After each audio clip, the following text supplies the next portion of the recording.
Welcome back to another episode of the Resellers Mindset Podcast. My name is Mike, also known as the Used Book Guy on YouTube, along with my friend and fellow full-time reseller, Johnny B.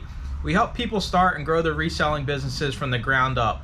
We also have a weekly Zoom call and private Discord for all YouTube members. Head on over to youtube.com/usedbookguy to join the channel and gain access to the full-length podcast, Zoom call, and private Discord today. Let's get into this week's episode. What is up, everybody? Welcome into another episode of Resellers Mindset Podcast. I found Johnny. It was like an unsolved mystery for a week. We had to do without him. I had to drive around Texas for hours and hours and hours, and I finally found the guy. And today's topic is an important one, and it's moving too fast as a reseller. And I have personal experience with this, so I guess I will just go first here and get it out of the way. So many moons ago, probably 2023, maybe 2022. I'm not good at remembering things. We kind of just joked about that before we started this. I got ungated to sell CDs and DVDs on Amazon, right? So big thing. Yay, yay, yay. I can now send in CDs and DVDs. Well, I was so anxious and so excited that I forgot that you're not buy box eligible when you are brand new to a used category. So I was sending in all of the junk that the CDs that sell once every month, once every 2 or 3 months, like it's just not going to work feasibly. But I was so elated and so excited that I could be more than just the used book guy that I just said, the hell with it. I'm going to send in all of the slow moving junk. Well, in Amazon land, you get punished if you don't have the buy box for sending in slow moving junk. So it should have took maybe a month to 3 months to get the buy box. It took me, I think it was right about 6 or 7 months because I front loaded everything. I ran out to every store. I scanned every CD, every DVD, and it took me that long to actually get the buy box just because I was new to the game and I was so excited and I went and spent all my money and I was left sitting there wondering what the hell was taking so long. Well, it's too late. By the time it's already sent, like to have it sent back to you would have cost me hundreds, thousands of dollars. So I screwed myself over by being new and not new to like I knew the rules. I 100% knew that I should not have done this, but I was just so excited that nothing else mattered. And I paid the price and it probably cost me a couple $1,000s in sales. Now that I look back on it, it was 100% stupid. And I guess I paid the stupid tax so everybody else doesn't have to, because when people now are brand new in a used category, I say, hey, hold up, you can't go crazy with this. You gotta be a little bit smarter than the used book guy was, just because I was a fool. So yeah, that was my real life experience, true life, reselling mindset podcast style. Johnny, take it over. So there's an old quote from a scholar, I'd like to say, more money, more problems. So if you have more money, you're like, oh, I have more opportunities to do more things.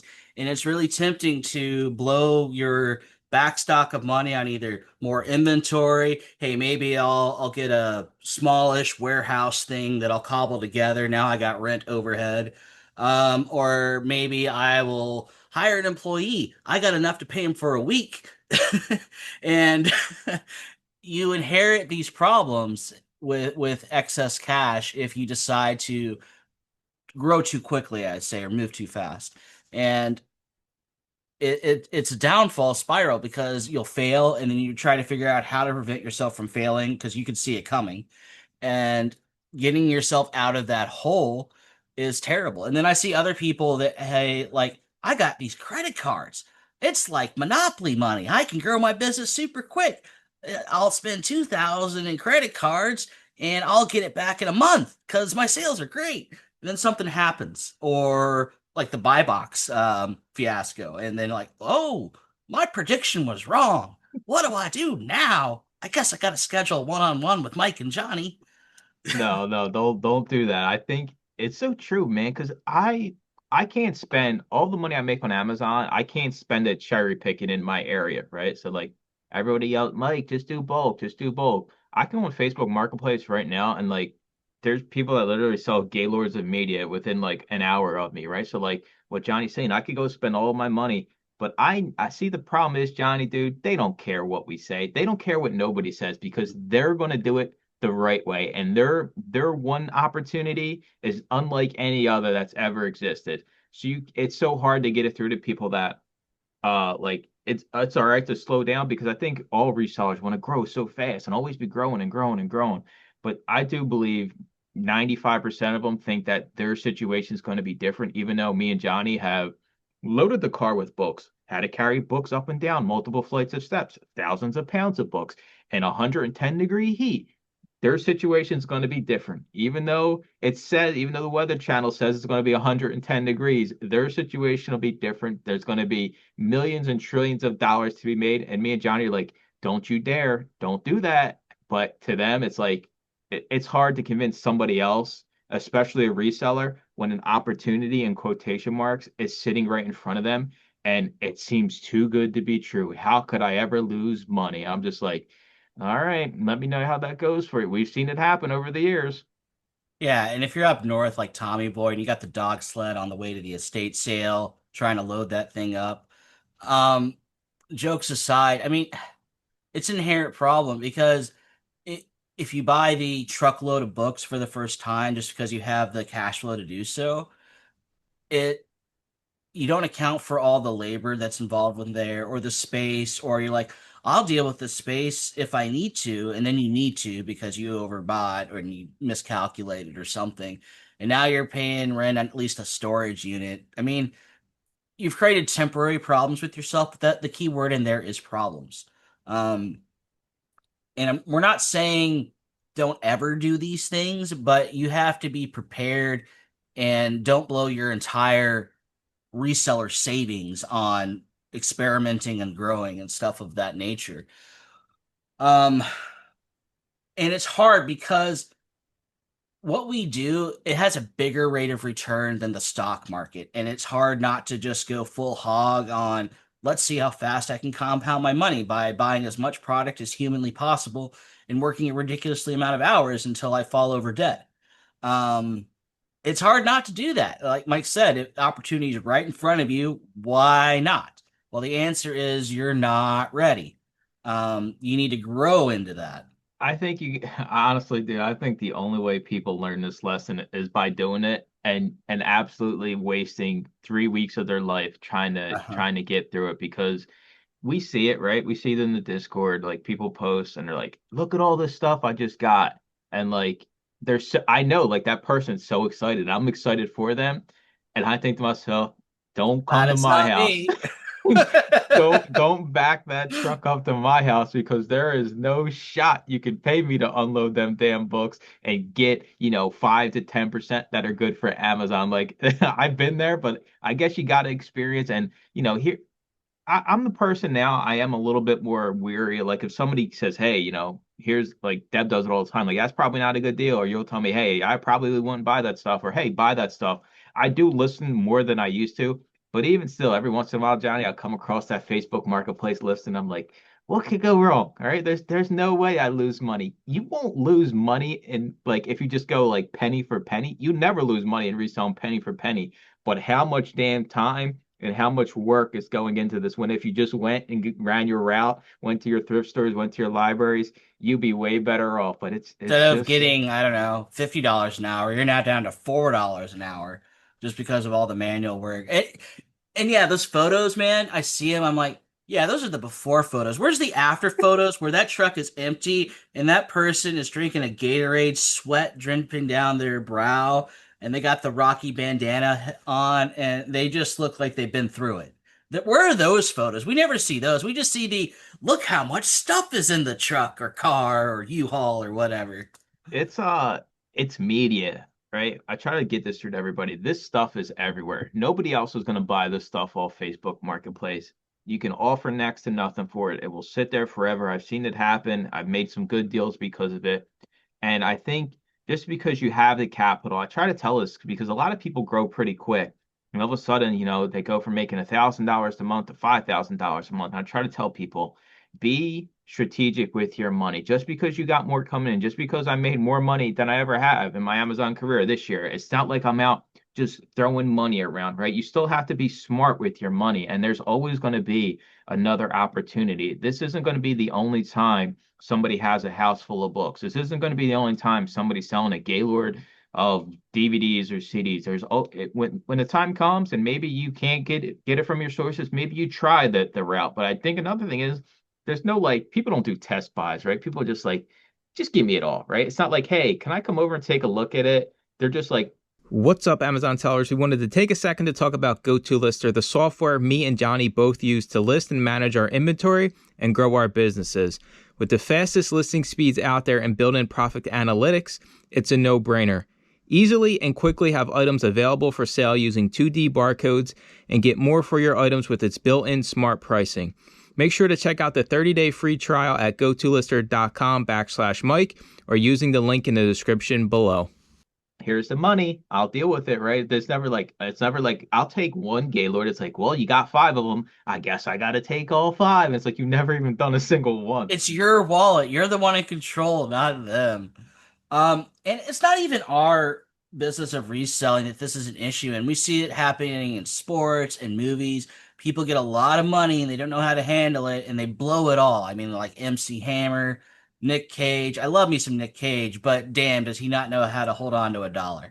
And even in the music industry, it's all over the place. Anybody who hasn't had excess money before tends to mismanagement until, and maybe that's a necessary evil. They mismanagement and then they figure out never again. And they have to go through that. It's just like us saying, no, don't do it. And they do it anyway. They got to learn from themselves, right? But, and the other thing I see happen is they bring on staff or they hire a person. And then, I don't know, a month to 3 months later, they have to let that person go. That is not fair to that person because you were incompetent enough not to forecast correctly, or you guessed, and your guess was horribly wrong. I've seen this happen a lot. I'm not talking about the poor Philippines VA. I'm talking about some guy to help you or girl come in and help you process and or photograph or do something. They're let go in 1 to 3 months time because you couldn't, you didn't give the business enough time to fully pay them indefinitely.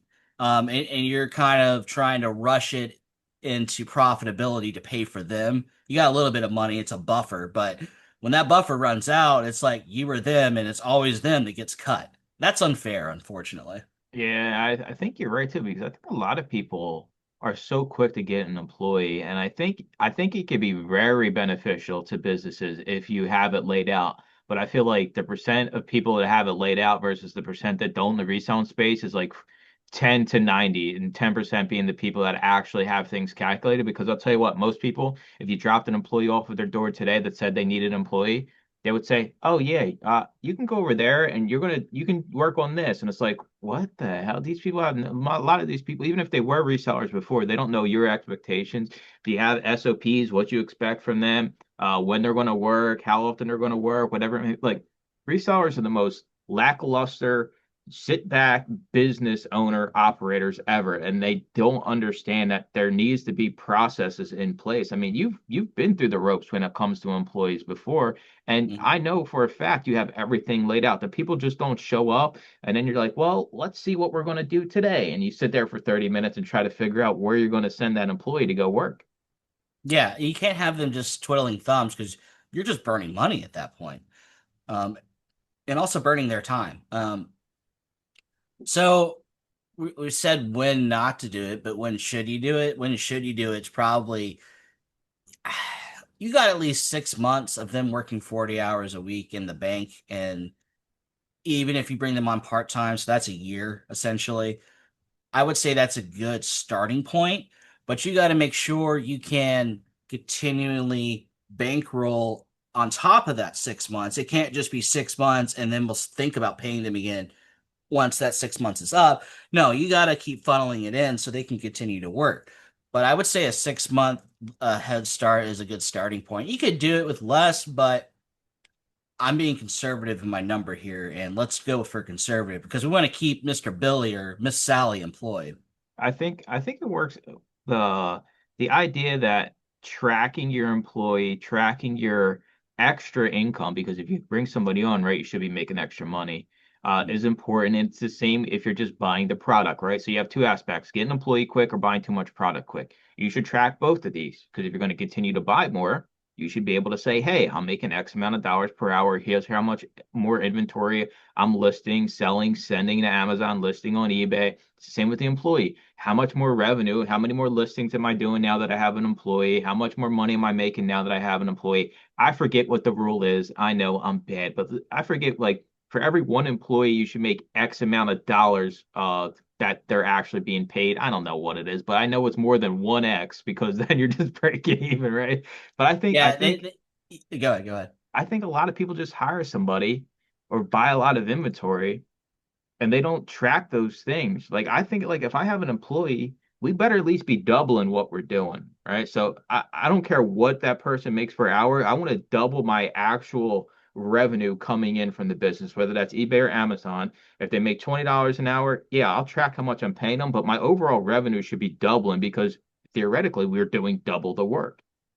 Right, and that leads me to what I was going to say here. It's you can't do the same thing you were doing by just bringing on another person because then you're making negative dollars. You need to be producing more. Now there's two of you. So either you need to, if you're overbuying, you're in a good place. You don't have to up your inventory purchasing. So they've come on to help you with that. If you're underbuying, like you're able to do all the work, well, then you need to buy more. That's another expense you've just brought on because your cost of goods is now, well, probably doubled at this point. Um, and then the packaging supplies. I don't care if you're doing Amazon or eBay, you're going to have to buy more because you're going to sell more. Assuming the listings go up either in eBay or Amazon, and we'll call a box a listing, I guess.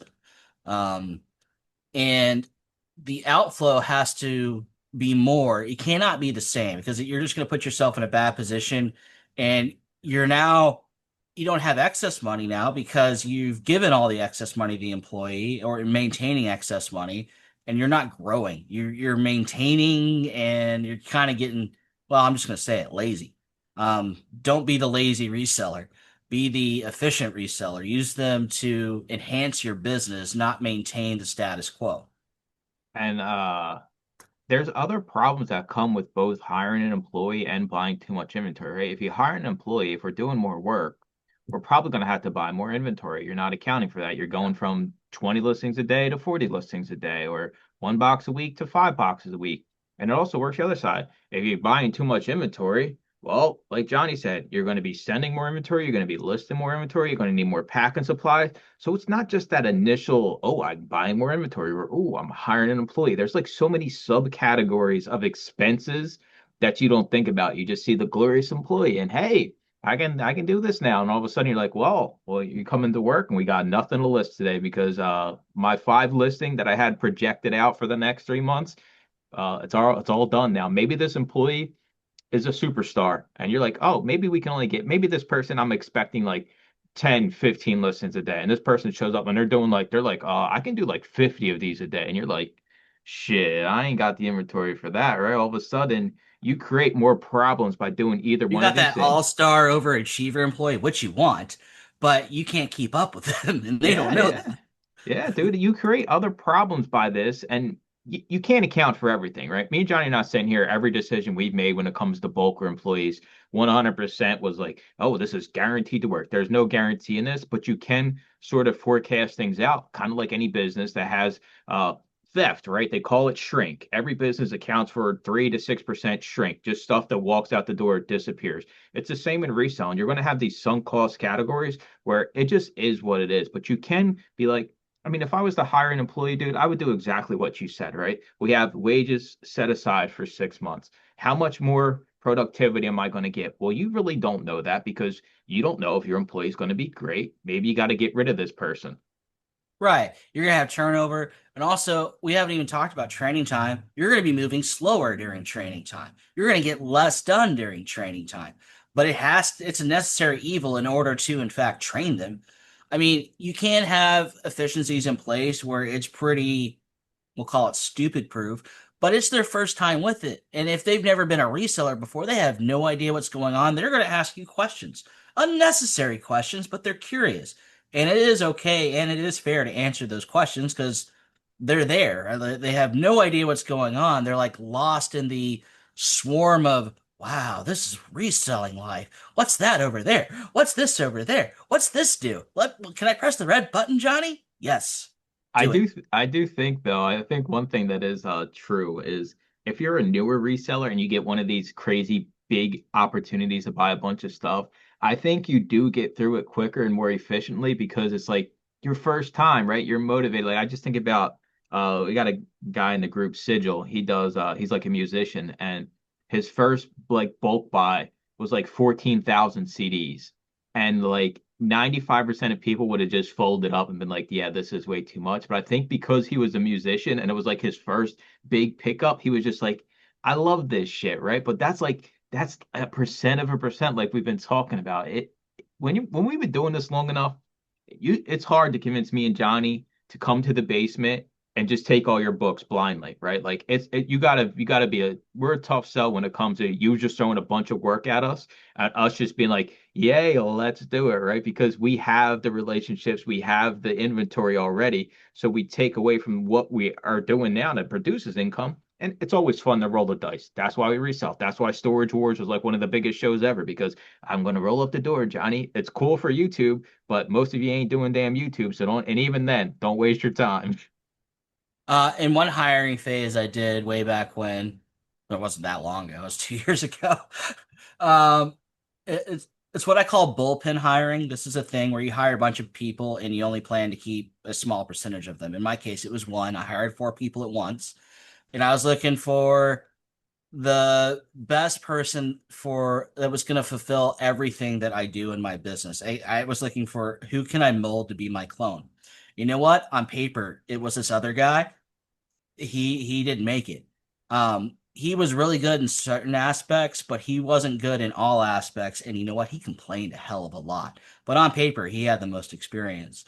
Then I had another person that was really good at only one thing and garbage at the others. And then I had another person that was just they I don't know, they got sick a lot or they're the kind of type that just didn't want to come in all the time.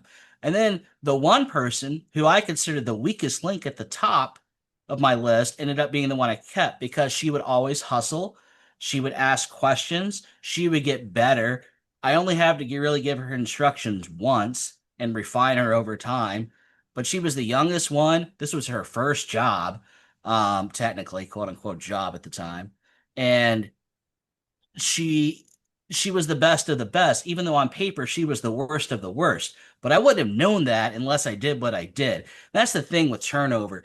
You don't realize what you have and what's better unless you do something like that. I'm not saying do bullpen hiring because that cost a lot of money to do because I was letting one go a week or that was 2 weeks. Yeah, I gave him 2 weeks and I let one go. And the team got smaller and smaller. When I got the last two, they finally asked me what's going on. But yeah, I think that the problem with people hiring is it gives them an excuse for like you could almost blame everybody else, right? Like if I go buy a bunch of shit, right? Like a bunch of CDs, DVDs, or do a book pickup, right? There's nobody to blame but myself. But if you have an employee, dude, how many failed resellers that have employees just sleep at night knowing and blaming that, oh, it's my other employee that's dragging me down because most people can't have hard conversations, right? Most people never been in a situation where they have to let somebody go or have like a corrective action talk. Like I've been store manager at CVS. So like you have to do these things, right? Like there's reviews and there's corrective actions and there's level one, level two, level three. Like most people that are resellers have never had to go in and be like, Johnny, by the way, like you are dog doo doo at your job, buddy. And I'm yeah. gonna have to, you're either gonna have to wake up and smell the roses, or I'm gonna have to kick you in the bottom and send you on your way, right? Like we can sit here and joke about that, and we've had these conversations with other people and actually have had to let people go. But like 99% of resellers, yet again, they will hang on to here goes another thing we can get into, hanging on the bad employees and hanging on the bad inventory when it comes to running into these things right away. One more quick thing. She couldn't type, guys. I had to teach her how to type. She was a pecker. The all-star guy, he was a college kid, from Godfather. Hey, college boy. He was one of those, right? But he's not again, just because you don't know how to do something, but you have the ability to learn how to do something, that's more valuable to me. I'd rather have somebody that knows nothing than somebody that knows everything work for me, because it's harder to unlearn something than to learn something is the bigger difference there. But let's see, outside of employees, what do we got about going too fast? Yeah, there's something to be said about not necessarily overbuying, but over promising with your connections that you're building. We always say make connections, but if you make too many of them, you're then quote unquote obligated to pick up when they want you to. Um, and or you got five people to pick up and they're 2 hours away in five different directions. Um, that's a long day you've just built for yourself, unfortunately. And also, there's the space factor. Maybe you miscalculated how much space you'll need with all these connections you've just been grinding out over the past 3 months. I'm not saying don't make connections, but you need to make sure you can handle the connections you've acquired, because you may have to drop the ball on one of them. Like, look, I can't pick up today. I have no space to put your stuff. That's not their problem. That's a you problem. Or this is a scenario of I overbooked. Sorry, I'll be there next Tuesday. They're gonna cut you loose, and that may be the best connection you have. Yeah, I guess we could round out the call here with this one is having to have every damn fancy bell and whistle that you see on social media and reselling content, right? Like you just listed your first 10 items on eBay. Do we need the $250 heavy duty 6 tier metal storage rack from Home Depot? No, we do not. Okay. Do Right, we you need need three. do we need the souped up Dymo 20XL, XS, XP, whatever it may be, thermal printer? No, we do not, right? Like Johnny, this happens all the time. I have so many one-on-ones, people are brand new.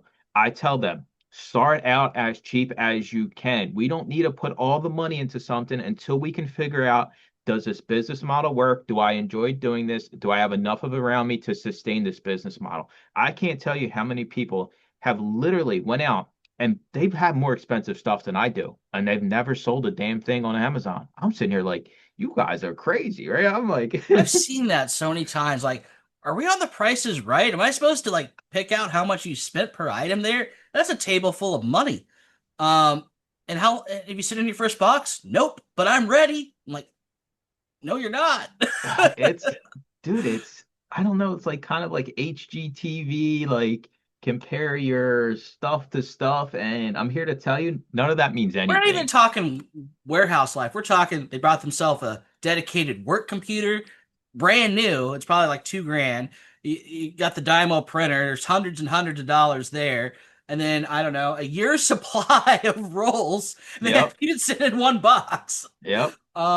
And then they got their an equal amount of stuff on those racks you mentioned of those Lowe's small boxes ready to go. And it's like, my God, you've spent thousands and thousands of dollars and you maybe sent in one box, but you believe in it so much you were willing to no, stop it. Do it slow. I'm a skeptic when it comes to trying new things, right? So like I've tried other businesses in the past and I have some I work on in the background now, but even when I started the ones that I'm continuing on the background now, like I still want to keep my overhead so damn low. I don't know. I'm too cheap, 100%, right? It's just how I was raised and the financial times I've got through, but I just can't justify throwing out even if it's hundreds of dollars on something I have no idea whether or not it's going to be working. I should have told people in the beginning, take advantage of free trials. Buy a $5 Bluetooth scanner. Don't use any software. You don't need it. You're brand new. You can suffer through Seller Central listing your boxes. And the amount of people that probably actually do that is a percent of a percent. Most people are just like, well, I'm getting the softwares, I'm getting this, and then a month from now it is, well, my overhead cost is like $500 a month. And I'm like, well, let's see what you're paying for. You're paying for shit you don't need. Couple things here. You should start with Seller Central because your software can be down and you have operations to maintain. And if you don't know jack all about where things are on Seller Central, or at least an idea because they keep changing the user interface, um, you're gonna spend the day trying to figure out what is what, where is where, how do I do this? So I would say for at least your first 1,000 units you ship in, just do it all through Seller Central, so you at least know the quote unquote process. Yeah, that process will change as they update the UI, but at least you have a baseline to go off of.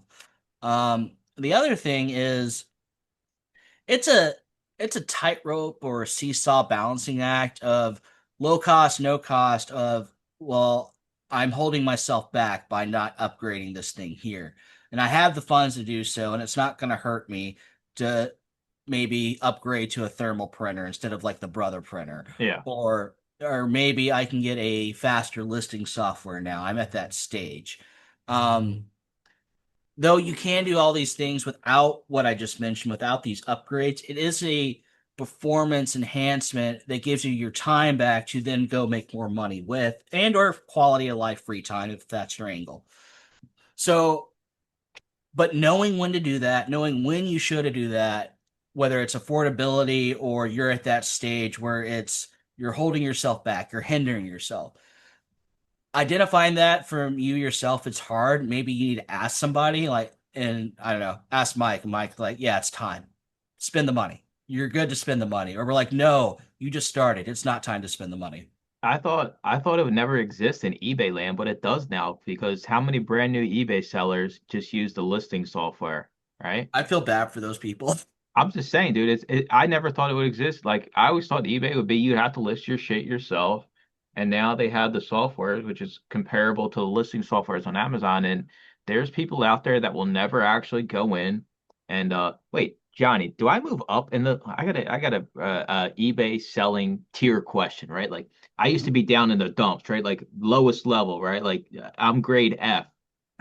Does me listing items on eBay through my phone move me up the ladder to D, and new sellers that never list any items through their phone that just use the cross listing AI listing, are they now F or am I still F? I think you're all failing. I would say if you use a listing software, whether that's through your phone or desktop or whatever, your listing is going to be 70 to 80% correct. Um, probably as good as they are right now. There are some nuances, and that includes you having to go in and correct a few minor tweaks here and there. We're not at the point yet where it does 100%. It'll, unless you build your own and silo it to your just yourself and code it yourself, you are not never going to be 100% best of the best listings at present state. Now, will that percentage increase over time? Well, absolutely, but we're not there yet.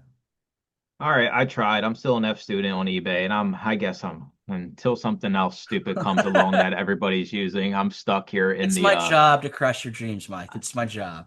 listen, the day will come when I'm no longer an F student, and it is what it is. So we appreciate you all listening or watching over on YouTube. We'll talk to y'all in next week's episode. Thanks for listening to another episode of the Resellers Mindset Podcast. Today's full episode and all previous episodes are available to all YouTube members, along with the weekly Zoom call and private Discord. Head on over to youtube.com/the used book guy and consider joining for as little as $2.99 a month.